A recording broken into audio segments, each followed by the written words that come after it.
Baik, Assalamualaikum warahmatullahi wabarakatuh. Bismillahirrahmanirrahim. Alhamdulillahilladzi arsala rasulahu bil huda wa dinil haq liyudhhirahu 'alad dini kulli. Allahumma sholli ala sayyidina Muhammad wa ala alihi wa sahbihi ajmain. Baik teman-teman, sahabat di kota Sukabumi atau dimanapun Anda yang sedang menyimak atau menonton ya tayangan ini pada malam ini atau hari ini, saya akan mengupas salah satu buku. Kita akan bedah buku sampai selesai ya. Tentu saja dibagi-bagi ya, jadi jangan disakaliguskeun beli capek abdina. Ini buku saya tulis pada tahun 2020 lalu ya, 6 bulan setelah pandemi ya. Jadi selama 6 bulan di masa pandemi kan tahun 2019an ya, kita selama 6 bulan itu ya banyak diem lah, tidak melakukan aktivitas yang yang memang saat itu kan diterapkan PSBB ya, kemudian PPKM, work from home ya, kemudian ada PJJ untuk pendidikan, jadi tidak boleh ada aktivitas yang memungkinkan kita itu ngumpul-ngumpul ya, untuk salah satunya untuk menghindari penularan virus COVID ya. Nah, jadi buku ini saya tulis sekitar 6 bulan ya, selama 6 bulan selama pandemi ya. Pandemi memang sesuatu yang memang tidak kita duga-duga ya, sama sekali tidak kita duga-duga, kita bayangkan sebelumnya.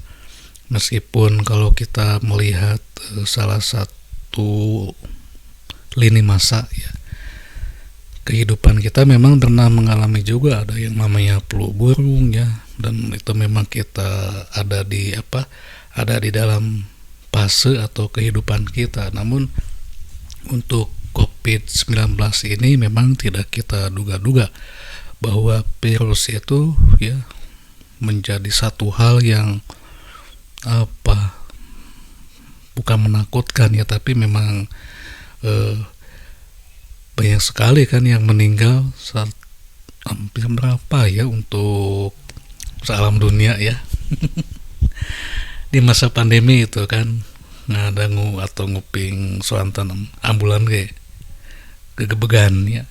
Nah, jadi ini salah satu fenomena atau kejadian memang disebabkan oleh alam juga ya.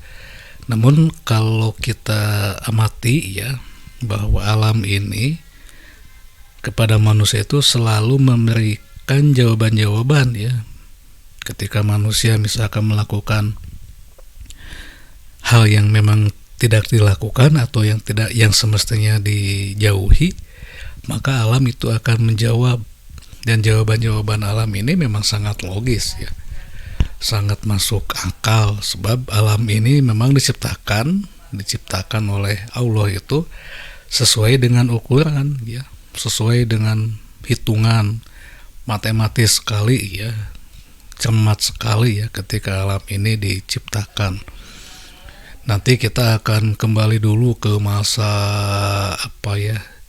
miliaran tahun yang lalu lah, sebelum kita, karena saya di pengantar dan di pendahuluan buku ini memang membahas hukum-hukum yang ada di alam ini, kemudian seperti apa alam ini terbentuk ya. Meskipun sampai saat ini para ahli, baik itu astronomi ya, kemudian ahli-ahli fisika, masih banyak yang memperdebatkan asal-usul alam semesta.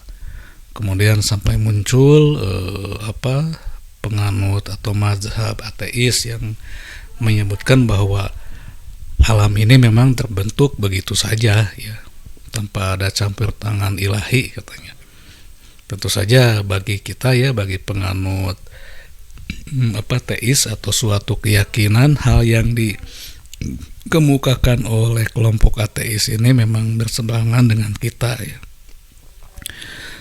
Karena kita kan punya alasan bagaimana mungkin alam yang tertata ya, cermat, kemudian kalau menurut Einstein mah kan ketika alam ini diciptakan artinya bahwa Tuhan itu tidak main dadu, artinya untuk diundi ya, bahwa alam ini memang disusun sedemikian hingga sampai muncul seperti ini kan. Kita bisa bayangkan kalau misalkan penempatan atau lokasi planet bumi ini ada di planet luar ya, artinya ada di posisi Venus misalkan, itu kemungkinan tidak akan ada makhluk hidup ya, karena sangat panas tentu saja, karena lebih dekat dengan matahari.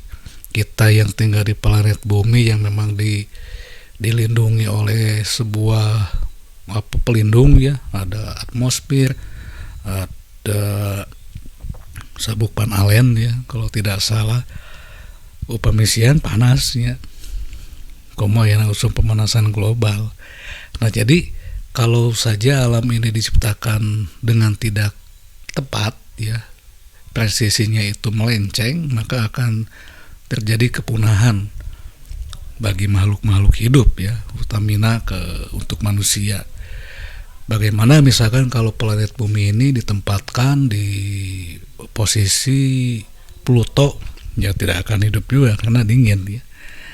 Meskipun manusia bisa beradaptasi, tetapi untuk makhluk hidup bersel satu ya, awalnya kan bersel satu nih katanya, itu memang dibutuhkan kondisi atau kondisi lingkungan yang kondusif ya, yang memungkinkan proses pembentukan dimimiti satu sel sampai miliaran sel hingga triliunan sel ini membutuhkan lingkungan yang memang betul-betul mendukung ya. Kalau tidak ya sama halnya dengan yang akan kita bahas nih, COVID kan. COVID itu dia akan tumbuh dengan baik ketika inangnya itu memang mendukung dia untuk hidup ya. Nah begitu, kita memberikan judul ini, sampulnya dibuat oleh Kang Jiweng ya, memberikan judul buku ini Sukabumi dan COVID-19, Ikhtiar Bersama Berdamai dengan Pandemi. Saya menggunakan istilah berdamai ini karena memang sebetulnya kita dengan makhluk-makhluk lain yang ada di alam semesta ini ya memang sejajar kan, sama makhluk kan, diciptakan, makanya dikatakan makhluk. Saya tidak tahu ya terma apa yang digunakan oleh penganut ateis ketika menyebut makhluk ya. Karena makhluk itu kan berasal dari bahasa Arab yang artinya yang diciptakan atau yang diadakan.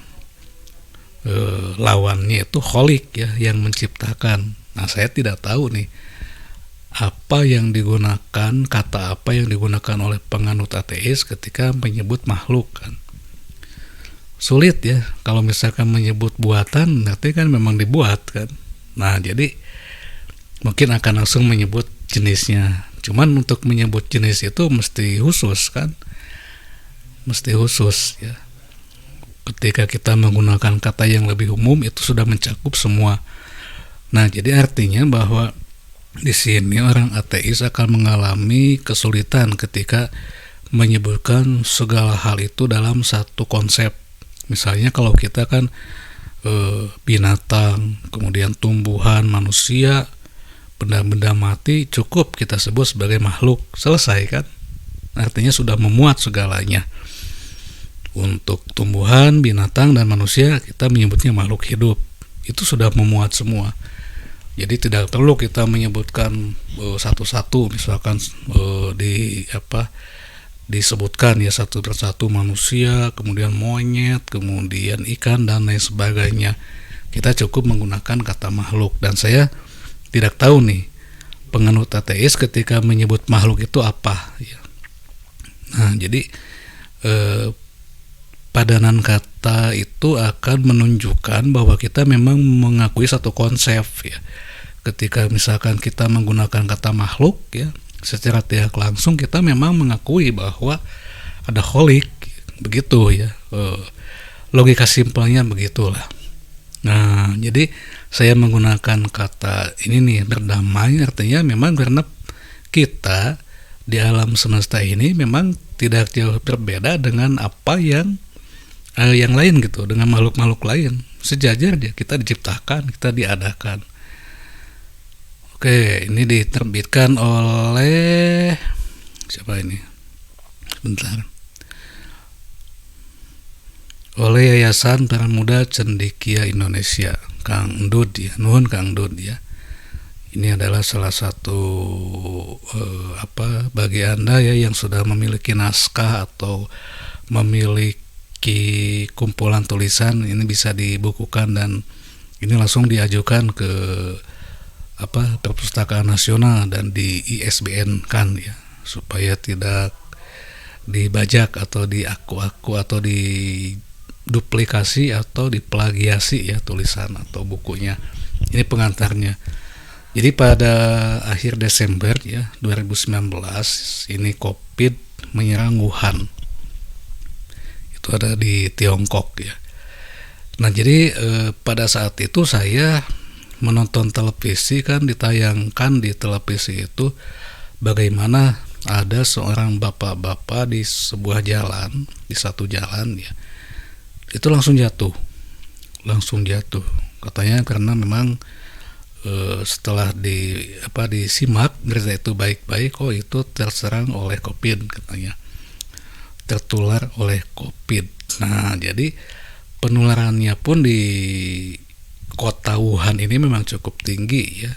Melalui situs web John Hopkins itu disebutkan kasus positif COVID pada akhir 2019 itu sampai mencapai angka 80.000 lebih. Kalau 80.000 mungkin satu kecamatan ya untuk di kota Sukabumi. Bisa dua, tapi satu kecamatan lah itu paling banyak kan. Nah, kemudian sebelum COVID ini dinyatakan sebagai pandemi global ya oleh WHO sebagai pandemi global dan memang darurat kesehatan dunia, umat manusia itu belum berpikir bahwa dampak yang akan disebabkan atau ditimbulkan oleh COVID ini akan dahsyat. Kita waktu menonton televisi yang menayangkan di Tiongkok banyak sekali warga Tiongkok sampai 80.000 yang tertular oleh COVID itu biasa-biasa saja. Bahkan mungkin di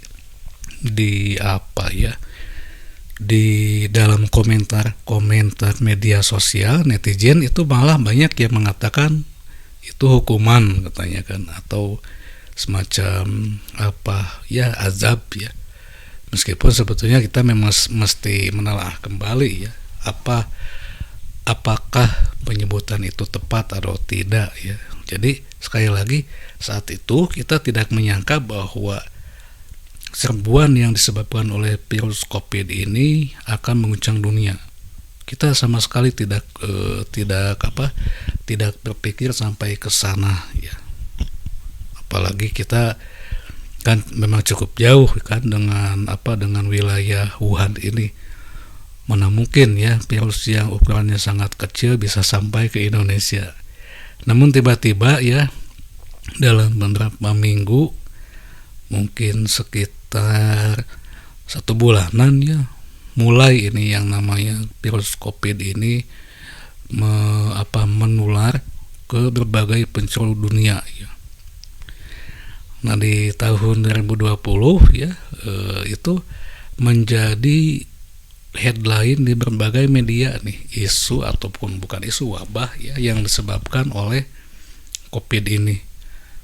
Disebut COVID-19 kan. Ya, di Indonesia itu sampai ketika di dalam media-media luar itu diberitakan bahaya penularan COVID, Indonesia pun mulai menerapkan hal-hal yang memang dilakukan untuk mencegah supaya COVID tidak masuk ke Indonesia. Namun kenyataannya memang masuk juga ya. Bahkan ke Sukabumi pun sampai kita itu kan saat COVID ya, sekitar 2020 sampai 2021 itu mata kita itu selalu melihat angka-angka ya, fluktuasi angka-angka, kemudian ada yang menggunakan warna kan, saya tidak akan menyebut ya karena saat ini sedang musim politik ya, itu menggunakan warna ini adalah misalkan statusnya misalkan bahaya ya, atau sedang misalkan, itu sampai begitu. Kita malah melihat angka-angka setiap malam itu diberitakan oleh Kementerian Kesehatan dengan tim gugus tugas ya, penambahan kematian, kemudian pemulihan dan lain sebagainya. Nah, jadi peningkatan jumlah kasus COVID juga saat itu menjadi sorotan berbagai pihak ya. Mungkin semua bertanya-tanya dengan kata tanya yang sama, ada apa ini dengan dunia ya, begitu. Saya pun sempat menanyakan juga ya, aya naon ya tanya, kenapa alam menjawab kehidupan manusia saat ini dengan munculnya wabah atau COVID atau pandemi COVID ya. Kita nanti akan bahas ya, bahwa di dalam sejarah kehidupan manusia itu memang sudah melalui berbagai macam fase. Bahkan sebelum COVID ini melanda dunia, meskipun kita memang tidak mungkin mengalami ya sekitar abad pertengahan lah, kita kembali ke 1400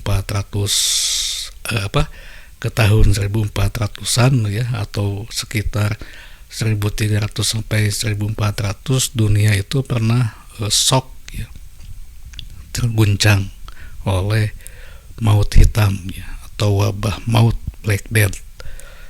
Itu menjadi bencana yang memang cukup dahsyat ya. Kemudian setelahnya muncul juga pandemi dan endemi yang lain ya. Pandemi misalnya seperti wabah demam ya, dan lain sebagainya. Kita akan bahas nanti yaitu, karena saya di sini mengawali juga dengan kisah-kisah atau sejarah wabah di dunia. Kebetulan tulisan-tulisan ini memang sebagian besar telah dipublikasikan di situs web NU ya, NU Nahdlatul Ulama. Ketika di masa pandemi saya dipinta untuk menulis kisah wabah ya, dan itu memang menghasilkan tulisan yang cukup sampai 10 episode ya, tentang wabah saja gitu, bukan COVID. Wabah-wabah yang pernah dialami oleh kehidupan ya, atau yang pernah melanda kehidupan manusia.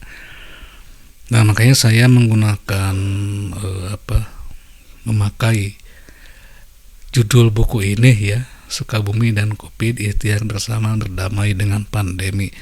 Salah satunya ya untuk menempatkan kita pada posisi yang memang sejajar dengan makhluk-makhluk lain yang ada di planet bumi.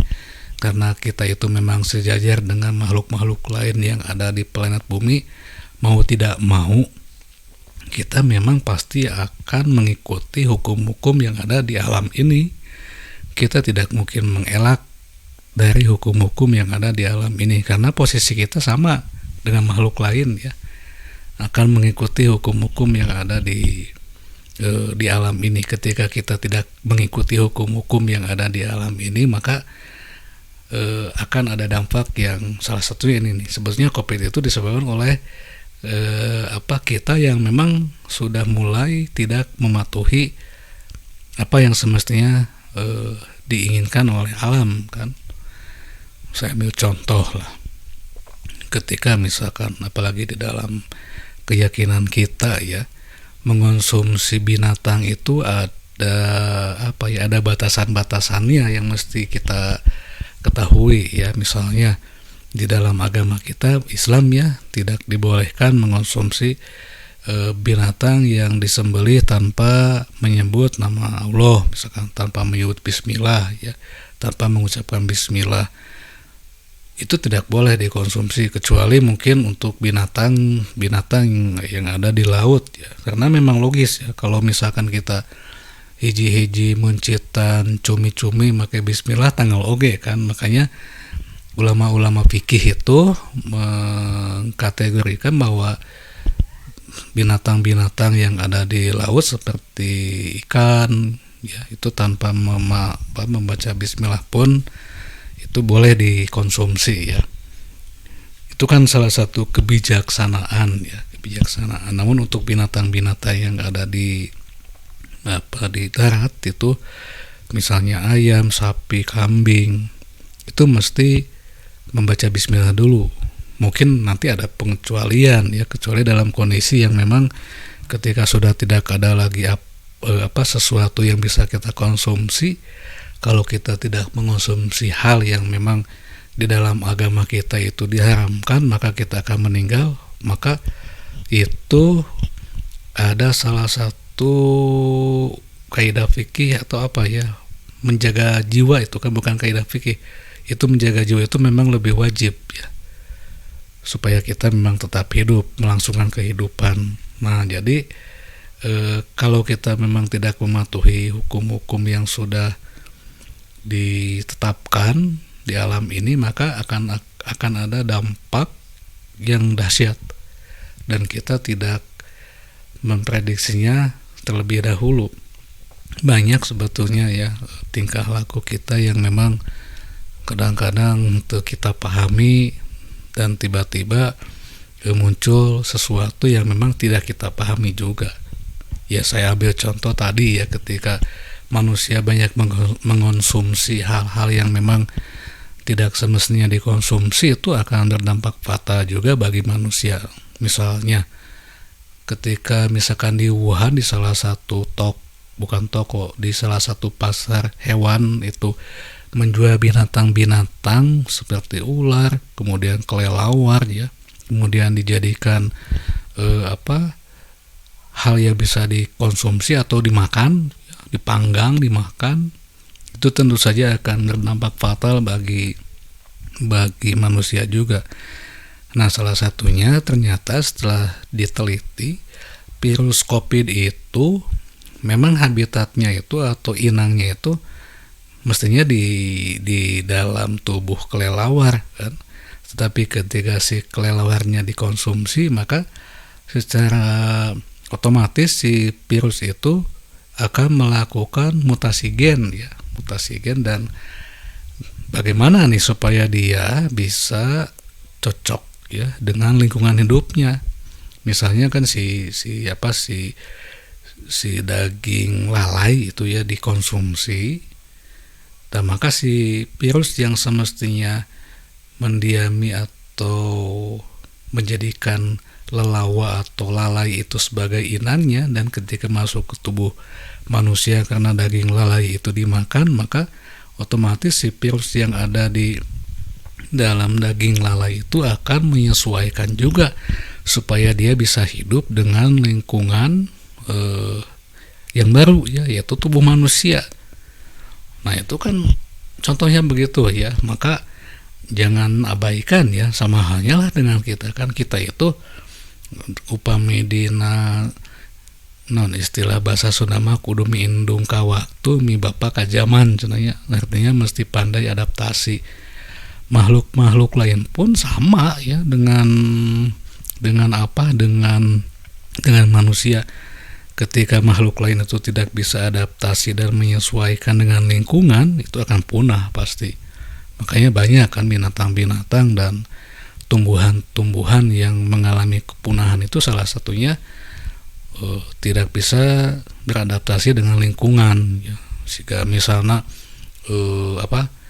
binatang-binatang yang mulai mengalami kepunahan itu kan binatang-binatang langka itu, karena memang dia mesti hidup di lingkungan yang betul-betul bersih tanpa polusi. Ketika oleh kita polusi diproduksi dalam jumlah yang cukup banyak ya, maka akan mengganggu satwa itu. Kemudian satwa itu semestinya hidupnya itu di leuweung ya, kemudian leuweungnya kita babad, ya akan habis, ya akan punah ya, sebab eh,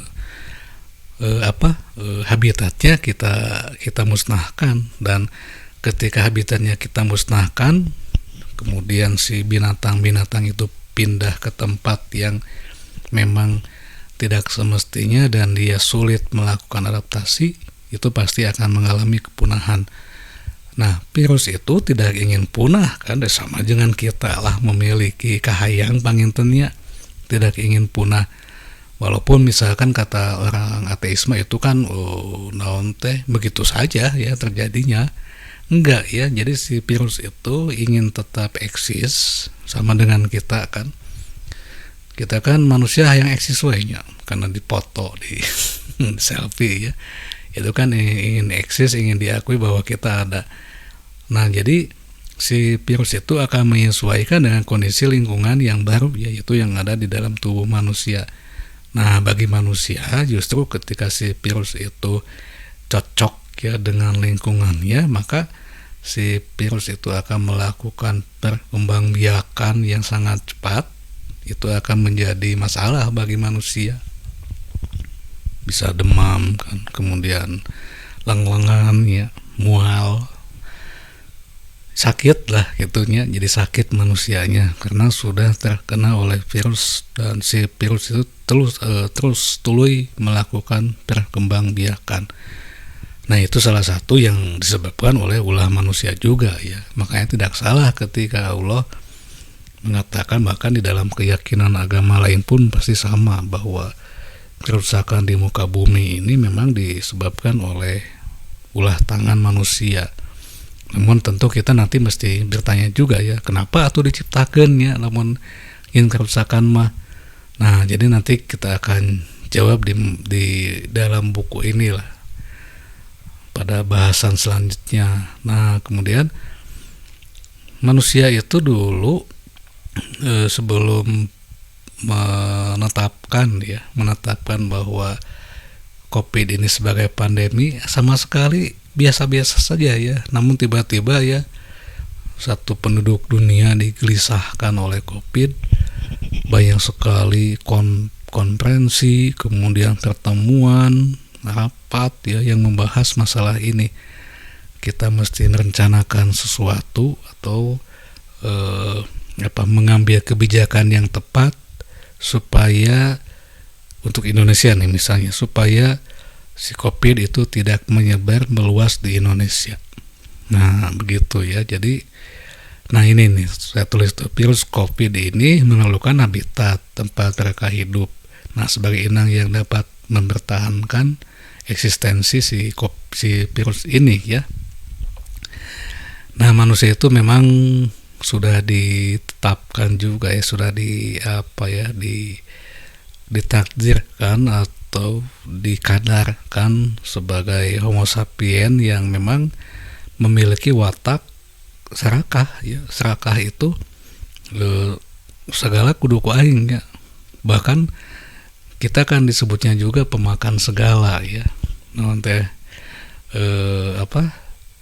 kalau karnivora itu pemakan daging kan, herbivora itu pemakan herbal tumbuhan. Nah, kita kan disebutnya omni ya, omnium, segala di emam.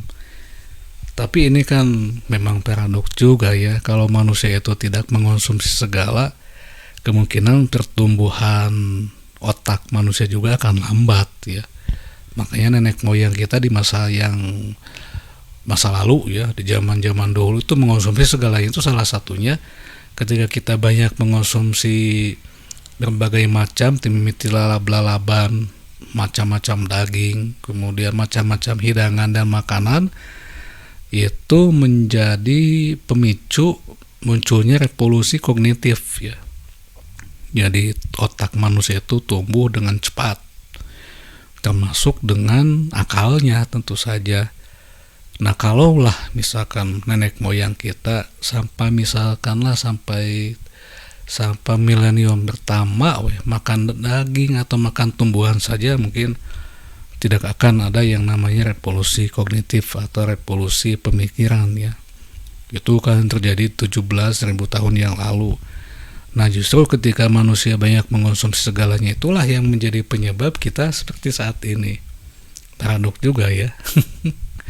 Namun di samping itu ya, ketika kita banyak mengonsumsi segala, justru disitulah munculnya berbagai macam penyakit, berbagai macam hal-hal yang memang tidak kita temui sebelumnya atau kita tidak alami sebelumnya.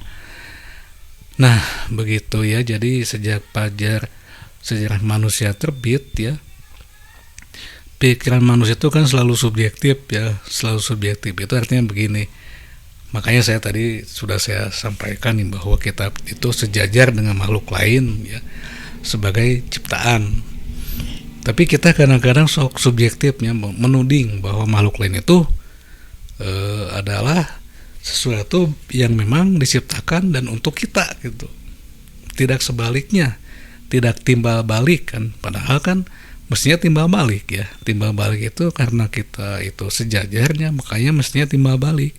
Seperti misalkan begini, manusia membutuhkan oksigen, maka manusia itu memiliki kewajiban supaya oksigen di planet bumi ini tetap ada. Maka si produsen oksigen yaitu tumbuhan mesti kita jaga ya, bukan sebaliknya ya, malah dibabad misalkan ditebangi, maka otomatis si produsen oksigen itu akan habis. Ketika oksigen habis ya, dampaknya patah bagi manusia. Nah, kalau kita misalkan memandang makhluk lain sejajar, mah itu kehidupan akan tetap adem, sejuk ya. Tapi kan karena manusia itu memang, saya katakan, saya juga manusia ya, kadang-kadang saya juga begitu ya, ketika melihat kecoa tengel gencet ya. Nah, jadi memandang bahwa makhluk lain itu mesti menghamba atau mengabdi atau diciptakan memang untuk memenuhi kebutuhan kita di pecutan kan. Kemudian bahkan aya nama banyak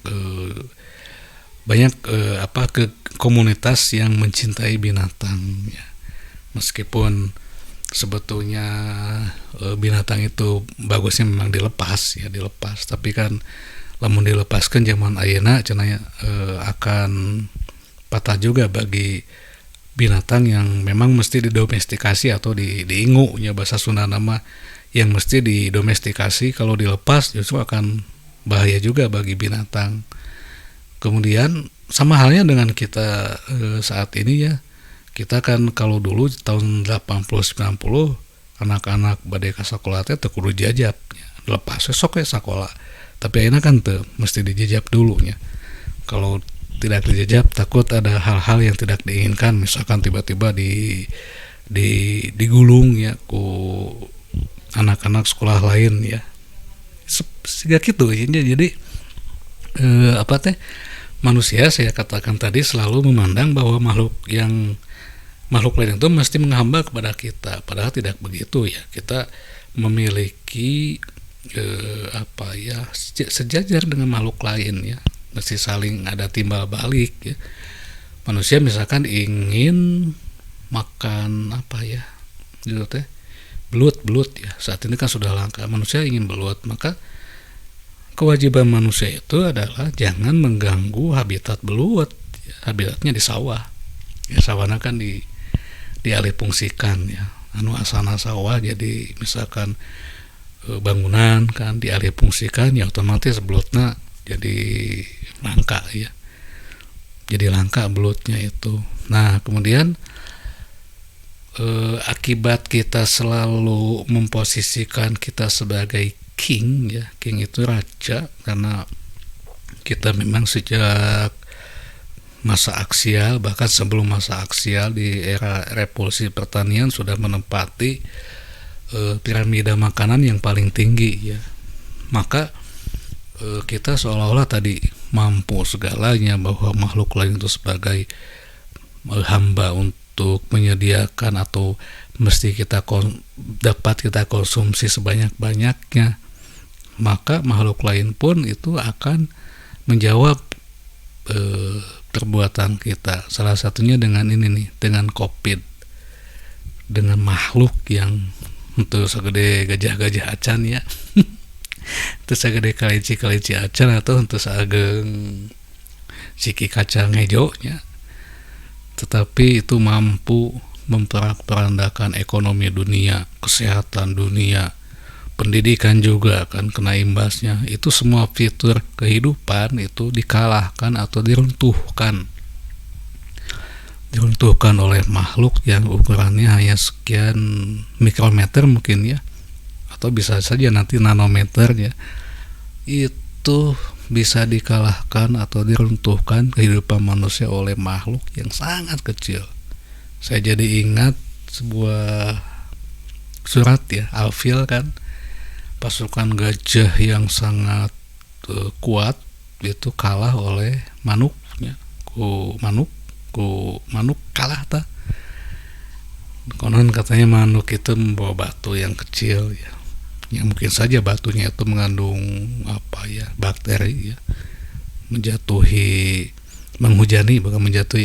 menghujani pasukan gajah dengan batu-batu yang memang mungkin si batunya itu memiliki apa, bakteri. Jadilah katanya si pasukan gajah itu kalau diilustrasikan seperti dedaunan yang habis dimakan oleh ulat, makan oleh makhluk-makhluk kecil tuh. Kemudian di dalam cerita biblikal juga ada kisah Goliat ya, Goliat dengan Daud atau Goliat dengan David atau Daud dengan Jalut ya. Goliat itu kan tubuhnya tinggi besar, sementara Daud itu kecil ya, dan kalah itu si Goliat hanya oleh batu, diketepel ke batu. Nah, jadi hal-hal yang kita pandang kecil dan kita sepelekan justru lah seperti virus COVID ini yang telah meruntuhkan tatanan dunia. Kita jadi bahu-membahu juga ya. Kemudian nanti itu ada dampak yang baik juga ya, karena alam ini memberikan persoalan kepada makhluk, kepada manusia ya, utami nama supaya manusia teh memang bisa belajar tina kejadian itu untuk mendewasakan kita juga ya. Saya ambil contoh sekolah kan, saya dulu pernah menulis ya, sekolah itu jangan lama-lama lah. 3 jam cukup ya. Itu saya menulis itu teh sekitar tahun 2004 ya, 2005 ya. Saya tulis sekolah jangan lama-lama, cukup 3 jam. Artinya masuk jam 8 kemudian pulang jam 11. Tentu saja itu hanya sebuah opini ya, karena dengan begitu si anak atau siswa itu akan lebih leluasa. Meskipun saya memang samalah dengan anak-anak Indonesia lainnya mengalami sekolah formal itu yang memang lama waktunya, tapi saya pernah mengatakan cobalah sekolah itu 3 jam atau nyalse gitu bahasa Sunda namanya. Itu sekitar tahun 2004 menulis itu. Mungkin saya akan dianggap aneh ya ketika mengatakan sekolah tong dilatih 3 jam gak cukup. Nah, ternyata apa yang saya opinikan saat itu dampaknya itu dialami juga, atau yang diinginkan itu ternyata dipraktekkan juga oleh satuan-satuan pendidikan di masa pandemi. Dulu pas awal pandemi di kota Sukabumi saja kan di SIP sekolah itu ada yang jam 8 sampai jam 11, kemudian nanti SIP kedua jam 1 sampai jam 3, bahkan yang si sonten maya ngan 2 jam tuh, jam 1 sampai jam 3. Nah begitu ya. Jadi memang ketika muncul sesuatu yang seperti pandemi tadi, itu sebetulnya untuk mendidik kita supaya lebih bijak, kemudian menjadi lebih terdidik ya. Tapi kadang-kadang kita memang selalu sulit mengambil pembelajaran tina kejadian yang sudah setelah pandemi ya. Sekolah biasa deh, normal deh. Padahal kita itu tidak menyebut setelah pandemi itu dulu ya, pas awal pandemi itu mulai landai, kita tidak menyebut kehidupan setelah pandemi itu dengan kehidupan yang normal. Justru kehidupan saat itu disebut dengan munculnya yang disebut dengan norma baru kan. Jadi banyak sekali norma-norma yang sebelumnya tidak ada tiba-tiba muncul di masa pandemi usai atau di masa pandemi COVID ini landai. Nah, justru kita kembali lagi ke biasa, ngumpul-ngumpul deui kan. Saya itu pas masa-masa di kota Sukabumi lonjakan COVID itu cukup tinggi kan, pernah ada PSBB ya, pembatasan sosial berskala besar. Itu tempat-tempat publik, ruang publik, jalan Ahmad Yani yang mungkin di situ banyak keramaian itu sempat ditutup, dan jalan Ahmad Yani itu sepi, lengang, kemudian diisi sih oleh aktivitas anak-anak yang main bola, anak-anak yang main sepatu roda, dan kelihatannya bahagia itu anak-anak ya, ketika suasana memang di kota itu suasananya memang sepi, lengang, kemudian tanpa banyak kerumunan. Nah, itu kan pelajaran bagi kita bahwa suatu waktu memang yang namanya kota itu mesti tiis ya, mesti tiis kan ya, ulah nanti ulah rame wae gitu. Ya, sekali-kali mainlah ke kampung ya, ke Wangun misalkan. Itu kan kalau kita main ke Cisemplak di rumahnya Bah One, kita tidak mendengar terlalu intens mendengar mesin kan, paling sesekali aya motor nu ngaliwatnya, motor anu sok nyanakan kai ininya, tapi memang lebih banyak heningnya gitu. Nah, ketika hening itulah kita akan mendengar akustik lingkungan, akustik alam ya, soantan hayam, kemudian cicit manuk ya, dan lain sebagainya ya. Nah, jadi kita bukan dibantai tapi diruntuhkan kehidupan kita oleh makhluk kecil yang memang teu saageng kalici-kalici acan ya, atau teu saageng naon teh beas-beas acan ya. Nah, begitu. Ini saya memungkas atau menutup prakata buku ini dengan ini, sebetulnya salah satu dalil ya, kerusakan di daratan dan di lautan disebabkan oleh tingkah manusia atau oleh ulah tangan manusia. Nah, jadi tema-tema yang ada di dalam buku ini adalah salah satunya mengisahkan wabah sejak zaman dahulu ya. Bahkan kalau kita mengkaji sejarah tentang geologi, utaminanya bahwa bukan geologi tapi memang sejarah di atas permukaan bumi ini, bahwa planet bumi ini sampai saat ini ya, sampai seperti saat ini pernah mengalami 5 kali pemusnahan ya. Kita sedang memasuki era ke-6 loh. Jangan tong leha-leha ya. Si planet bumi ini sudah mengalami 5 kali pemusnahan. Nah, untuk kembali menyusun susunan struktur seperti saat ini ya, timimiti aya tumbuhan, ada binatang, ada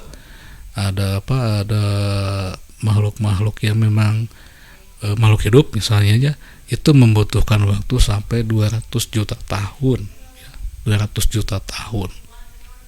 Nah, jadi sekali lagi bumi kita mengalami 5 kali pemusnahan. Kita tinggal menunggu yang ke-6 kali, tapi mungkin masih lama lah. Dan itu tidak disebabkan oleh apa-apa, tetapi oleh alam ini juga ya. Karena mungkin ada siklus alam yang memang di stem bukan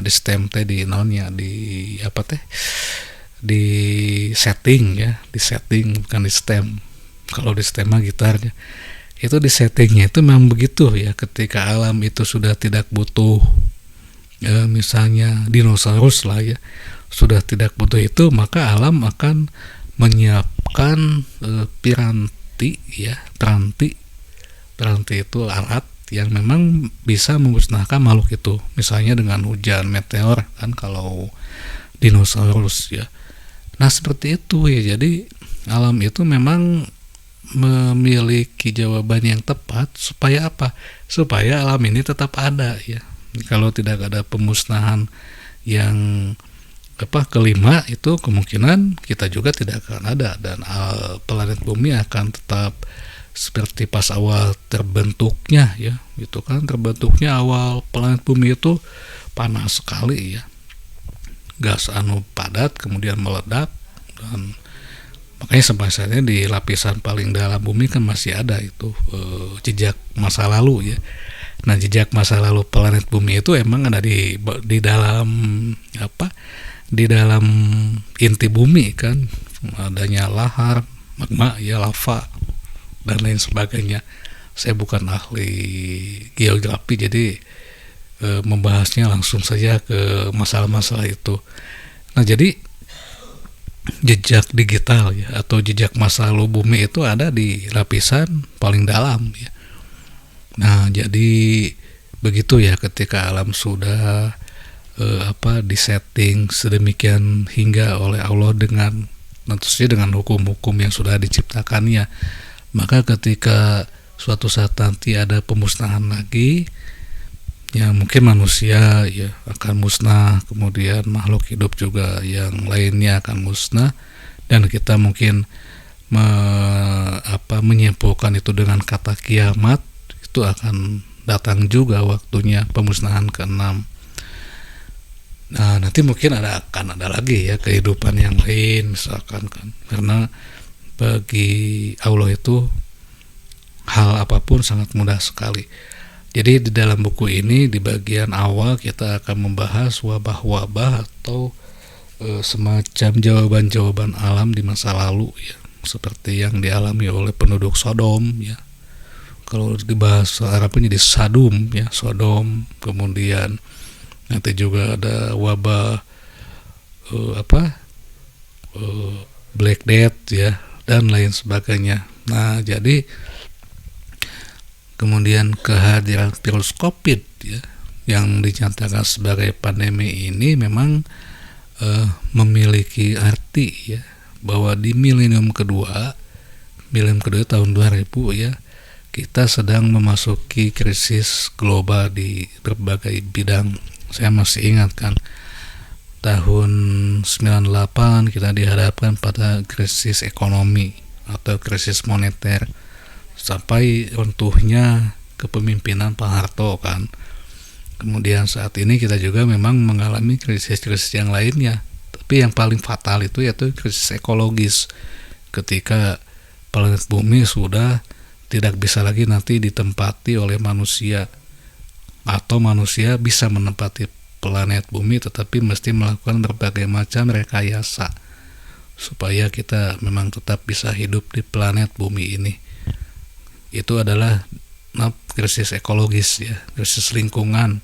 Kita juga akan menghadapi krisis air ya, artinya air yang kita konsumsi itu bukannya malah menyehatkan ketika diminum, malah menjadi penyakit ya, itu akan mengalami itu. Kemudian kita juga akan mengalami krisis pangan. Nah, ini adalah hal-hal vital yang memang tidak boleh hilang dalam kehidupan. Si pangan mesti tetap ada, makhluk hidup kan butuh makan, cai kudu aya dan butuh minum, kemudian ekologis juga kudu aya ya, karena manusia butuh oksigen. Saya sulit membayangkan ya, ketika manusia itu di planet bumi ini membabat semua tumbuhan ya, yang ada misalkan dengan joko tungkul, kita mungkin akan engap bangunannya karena oksigen yang kita hisap jumlahnya sangat sedikit nanti. Itu adalah salah satu pembelajaran juga bagi kita, supaya kita itu tidak terlalu serakah atau tidak terlalu tomak ya, tomak. Nah, kita besok melanjutkan ke bagian prolog atau pendahuluan lah ya. Di dalam buku ini kita akan, mudah-mudahan apa yang saya sampaikan ini capek ya, aku sebab banyak aktivitas jadi agak pelan, dan dina pelafalan pun agak payah ya. Begitu, mohon dimaaf teman-teman sekalian ya, kita besok lanjut lah Nah, ini ada lagi nih, buku ini memang saya tulis dan sangat jauh sekali dari kesempurnaan. Namun mudah-mudahan nanti di masa yang akan datang ada lagi lah buku-buku yang membahas tentang pandemi ya, kemudian tentang COVID dan lain sebagainya. Karena inti nama segala sesuatu memang sudah ditetapkan dan memiliki tetapan ya. Tetapan itu memiliki pakem yang tidak bisa kita elak. Kalau kita mencoba melawan pakem itu maka akan fatal. Sudah saya katakan berkali-kali lah tadinya, kita akan fatal ya. Maka kita memang mesti mengalah kepada hukum-hukum yang sudah diciptakan oleh Allah ini. Mesti patuh ya, mengalah itu kan bahasa Arab ya, ngauloh, kembalikan segala sesuatu kepada Allah, hanya kepadanya segala urusan dikembalikan. Nah, itu sebetulnya naonnya dalam ya, maksud dalam teh urusan dibalikan ke saya cenanya ya, kan simple karena Andalah yang membuatnya. Kalaulah kita misalkan punya kawani ya, culangung, ketika Tuhan bertanya kunaon segalanya dikembalikan ke saya, kan Allah yang memiliki segalanya gitu. Jadi wihkeun segalanya. Nah, dengan begitu kita akan menjadi lebih santai ya. Begitu ya, mudah-mudahan ada manfaatnya. Mohon maaf jika banyak kesalahan. Wabillahi taufiq wal hidayah, wallahu muwaffiq ila aqwamit thoriq. Wassalamualaikum warahmatullahi